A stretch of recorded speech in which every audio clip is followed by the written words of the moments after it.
আসসালামু আলাইকুম ও রহমতুল্লাহি আবরকাতুহ। প্রত্যেককে জানায় আন্তরিক শুভেচ্ছা। আজকে আলোচনা করব কোরবানির মাসলা মাসাইল নিয়ে, কারণ বর্তমান সময়ে মানুষ এখন বিভিন্ন বিভ্রান্তির মধ্যে পড়ে যায়, জানা জিনিস অজানা হয়ে যায়। বিভিন্ন বাতিল ফেরকার আলেম ওলামাদের বক্তব্য শুনে, তাদের মসলা শুনে আমাদের আহলে সুন্নাত ওয়াল জামাতের মসলা নিয়ে অনেকে বিভিন্ন একটা মত পোষণ করে। তাই আমি আপনাদের কাছে আলোচনা করব যে কিতাব থেকে মাজমুয়ে ফতোয়ায়ে আমিনিয়া দ্বিতীয় খণ্ড থেকে মাসলা মাসাইল নিয়ে আলোচনা করব। প্রত্যেককে বলে ভিডিওটা বেশি শেয়ার, লাইক এবং সাবস্ক্রাইব অবশ্যই আপনারা করবেন। চলুন আলোচনা করা যাক। প্রথম প্রশ্ন হলো, প্রথম বছর 7 জন মিলে একটা গরু কুরবানি করলে, দ্বিতীয় বছর 1 বা 2 জন কোনো কারণবশত কুরবানি করতে পারলো না, তৃতীয় বছরে তারা পূর্ণ ভাগ দিল, এতে কি কোরবানি নষ্ট হবে? উত্তর যে না, নষ্ট হবে না। প্রশ্ন, 7 জন মিলে প্রথম বছর কুরবানি করলো, কি ঠিক সেই 7 জনই পরপর 7 বছর কুরবানি করতে হবে? উত্তর দিলেন যে এইরূপ শর্ত কোনো কিতাবে নেই, এইরকম শর্ত কোনো কিতাবে নেই। তার ইচ্ছা সেখানে প্রত্যেক বছর 7 জন যদি দেয় তো কোনো ব্যাপার নেই। তো এখানে বলছে, তারপর প্রশ্ন হলো, গরু ছাগল খাসি করাইলে অঙ্গহীন হয় কিনা? উক্ত খাসি করা গরু ছাগল কুরবানি করা চলে কিনা? এটা নিয়ে আমরা দেখেছি যে খাসি কুরবানি করা যাবে কিনা, এটা নিয়ে বেশ কিছু আলেম ওলামা এরা বলছে যে না, যে খাসি করলে যখন তাকে খাসি করা হয় সেটা একটা খুঁত হয়ে গেল, এই জন্য কুরবানি করা যাবে না, এই রকম কথা অনেকে কিন্তু বলে। কিন্তু এখানে আমাদের আহলে সুন্নাত ওয়াল জামাতের যিনি আমাদের আকাবির হিসাবে আমাদেরকে আমরা গ্রহণ করেছি আমরা আবু বকর সিদ্দিক ফুরফুরাবি রহমাতুল্লাহ আলাইহি, তাই তিনি খলিফা আল্লামা রুহুল আমিন বশির রহমাতুল্লাহ আলাইহি তিনি বলেছেন, কি লিখেছেন, যে তিনি লিখেছেন যে কামভাবে উৎপন্ন হওয়া পূর্বে গরু ছাগল খাসি করা কাজে ইহাতে অঙ্গ হানি হয় না, তাই গোস্ত দুর্গন্ধ দূরীভূত হওয়া সুখাদ্য হয়ে থাকে, তার কুরবানি করা যায় যাবে। আল্লাহ 2টি খাসি করা ছাগল কুরবানি করেছে, মিশকাত শরীফ এর মধ্যে বর্ণনা পাওয়া যায়। তাহলে এখানে খাসির দ্বারাতে কুরবানি করা যাবে, যায় যাচ্ছে। খাসি বলুন কিংবা পাঠা বলুন, কিংবা আমরা মানে কি পাঠা যাকে বলি তাকে এক কথায় বলা হয় এড়ি গরু বলা হয়, এবং ছাগলের ভাষা আমরা পাঠা বলি, আর গরুর ভাষাতে আমরা এড়ি গরু বলি। তো এইগুলো দিয়ে মানে কি যে কুরবানি করা যায় যাচ্ছে, বকনের দ্বারা কুরবানি করা যায় যাচ্ছে, কোনো অসুবিধা নেই।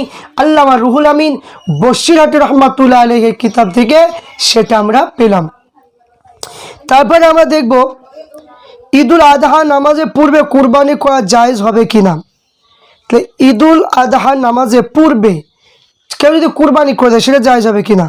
আল্লামা রুহুল আমিন হুজুর লিখলেন, যে স্থানীয় লোকের উপর ঈদের নামাজ ওয়াজিব, তথাগত লোক ঈদের নামাজ পর হইতে কুরবানি করবে। যদি ইমাম নামাজ পড়ে থাকে কিংবা খুতবা পড়ে না, এমন অবস্থায় কেউ কুরবানি করলে জায়েজ হবে, কিন্তু মাসাবি কিতাবে কুরবানি পূর্বে কুরবানি করা মাকরু বলে লিখে আছে।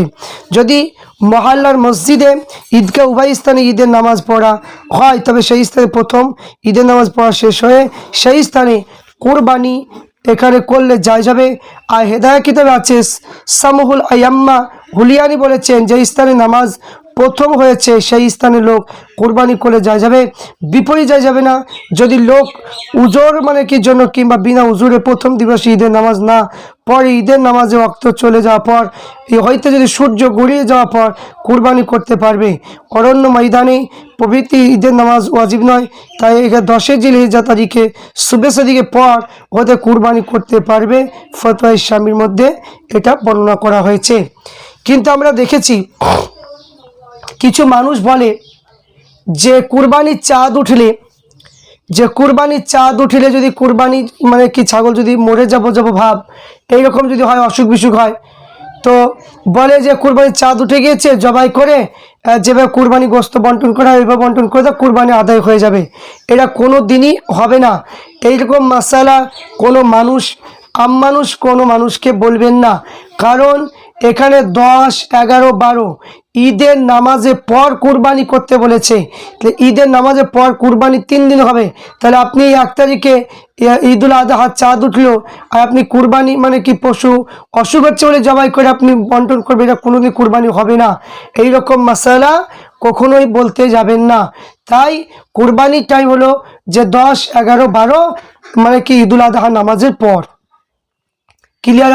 আশা করছি বুঝতে পেরেছেন। তারপরে আমরা দেখব যে কোনো ব্যক্তি কিছু জমি, গরু, ছাগল, মহিষ ইত্যাদি আছে, কিন্তু দেনা আছে, আয়ের দ্বারা সম্পূর্ণভাবে তার সংসারে যাত্রা নির্বাহ হয় না, বরং বৎসরভাবে কেউ দেনা হয়ে থাকে, এইরূপ ব্যক্তির উপর কি ফিতরা কুরবানি ওয়াজিব হবে? এখানে ভালো করে প্রশ্নটা বুঝতে হবে যে কোনো ব্যক্তি কিছু জমি আছে, গরু আছে, ছাগল আছে কিংবা মহিষ আছে, কিন্তু এখানে দেনা কিন্তু মানে কি লেগে আছে, তো আয়ের দ্বারা সম্পূর্ণভাবে তার সংসার যাত্রা মানে খুবই কষ্ট হয়, এই ব্যক্তি মানে কি যে এখানে কুরবানি মানে কি দেওয়া যাবে কি না? এই সময় উত্তর হলো কেবল ঈদের দিবসে দেনা আবশ্যিক বস্তু বাদ দিয়ে নেশাব পরিমাণ বস্তু থাকলে তার উপর ফিতরা কুরবানি ওয়াজিব হবে, কিন্তু পূর্ণ বছর নেশাব পরিমাণ বস্তু থাকলে জাকাত ফরজ হয়ে থাকে। এখানে কি বললেন যে কুরবানি এবং ফিতরা ওয়াজিব হবে, যে নিসাব পরিমাণ বস্তু যদি থাকে তার প্রতি কুরবানি কিংবা ফিতরা ওয়াজিব হবে, তাকে আদায় করতে হবে। এখানে আদায় করতে হবে, সে দেনাই থাকুক আর যাই থাকুক। তারপরে আমরা যেটা দেখব, কুরবানির গোস্ত আর মাংসা ছাগলের গোস্ত একত্রিত রন্ধন করতে ধনী দরিদ্র সকলে খেতে পারবে কিনা। কুরবানি গোস্ত কিংবা মানসা বা মানসিক ছাগলের গোস্ত একত্রিত মসজিদে যদি দেয় তাহলে মানে কি ধনী ব্যক্তিরাও নিতে পারবে কিনা বা খেতে পারবে কিনা?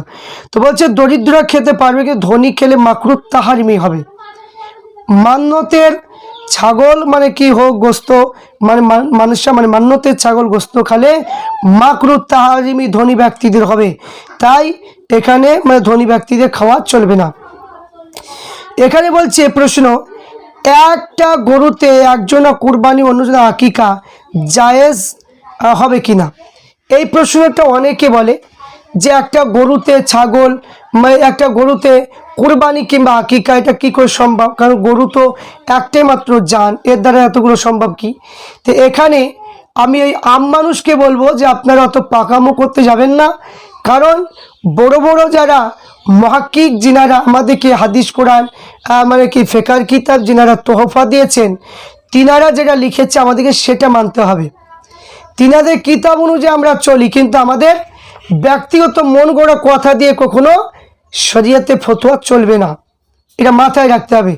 এখানে একটা গরুতে কুরবানি আকিকা মানে কি চলবে, জায়েজ আছে, কোনো অসুবিধা নেই। ঈদে কুরবানি ভিন্ন গরু জবাই করে খাওয়া যাবে কিনা?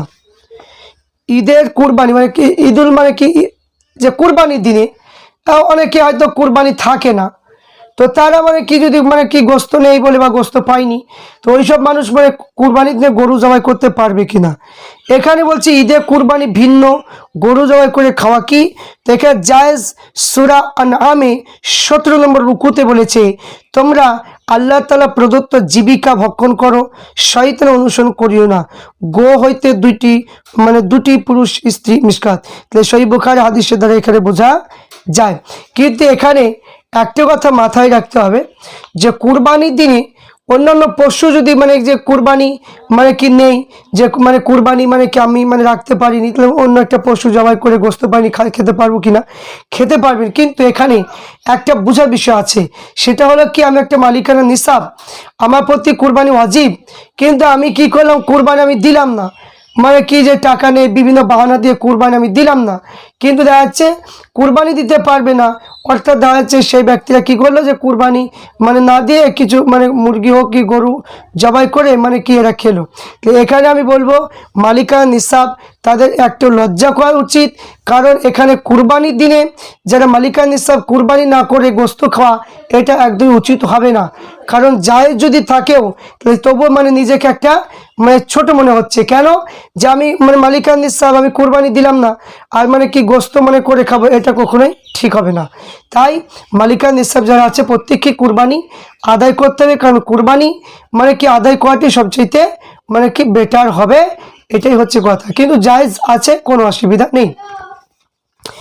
তারপরে আমরা দেখব নাবালকের তরফ হতে ঈদুল আদহা কুরবানি করা ওয়াজিব হবে কিনা। যারা নাবালক তাদের তরফ হতে ঈদুল আদহা কুরবানি করা ওয়াজিব হবে কিনা, এখানে বলছে ওয়াজিব হবে না।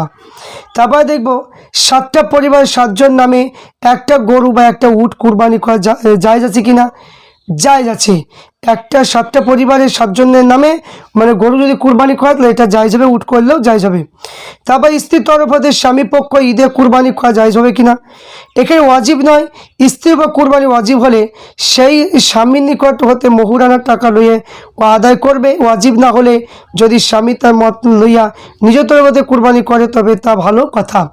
তার প্রশ্ন, যদি কোনো মালদার 3-4টি কুরবানি গরুতে অংশ রাখে এবং কুরবানির চামড়া বিক্রি করে মশলা কেনে তবে তাহা কি হবে। যদি কোনো মালদার 3-4টি মানে কি যেখানে কুরবানি গরুতে অংশ রাখে তো এটাই মানে কি হবে।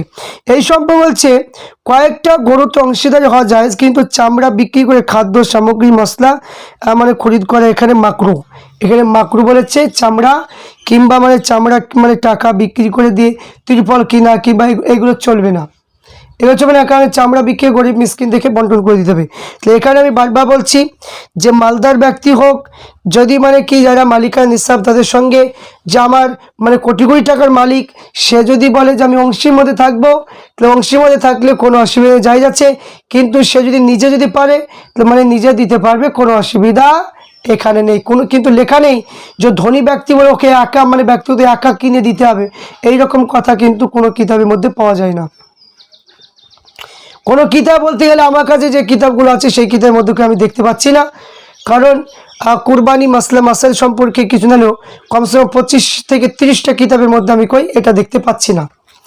বাদ বাকি কেউ যদি পেয়ে থাকেন বলবেন, কমেন্ট বক্সে লিখবেন। তারপর হচ্ছে কি একটা পরিবার 7 জন অধিক বালেগ লোকের জন্য একটা গরু কিংবা একটা উট কুরবানি করা যথেষ্ট হবে কিনা। তো এখানে উত্তর হলো 7 জনের যথেষ্ট হবে, 7 জনের অধিক লোকের জন্য যথেষ্ট হবে না। তার প্রশ্ন, কুরবানি দাতাগণে একাংশ বেনামাজি হলে কি হবে। তাহলে বেনামাজি যদি হয়, কুরবানি দাতা একাংশ বেনামাজি হলে কি হবে, তাহলে সেরে কুফর না করে থাকলে কুরবানি আদায় হয়ে যাবে, কিন্তু মকবুল হওয়াতে সন্দেহ আছে। তাহলে যার অংশ গোস্ত সে খাবে, মানে কি যাহার অংশের গোস্ত সে খাবে। তাহলে আজ এখন যে আলোচনাগুলো করলাম মাসলা মাসাইল সম্পর্কে, আশা করছি আপনারা পরিষ্কারভাবে প্রত্যেকেই বুঝতে পেরেছেন। আমি চাই যে প্রত্যেকেই শুনুন এবং প্রত্যেকেই উপকার পাবেন, এটাই আমার মানে মনের ইচ্ছা। অনেকে অনেক রকমের মানে কি কথা ভাবেন, কিন্তু আমি বলবো বিভিন্ন মতপথের দিকে স্মরণ না করে যারা ফুরফুরা শরীফকে ভালোবাসেন সেই ফুরফুরা শরীফের মাসলা মাসাইল অনুযায়ী অবশ্যই আমল করার চেষ্টা করবেন। আল্লাহ পাক আমাদের প্রত্যেককে সঠিকভাবে আমল করার তৌফিক দান করুক। আল্লাহুম্মা আমিন।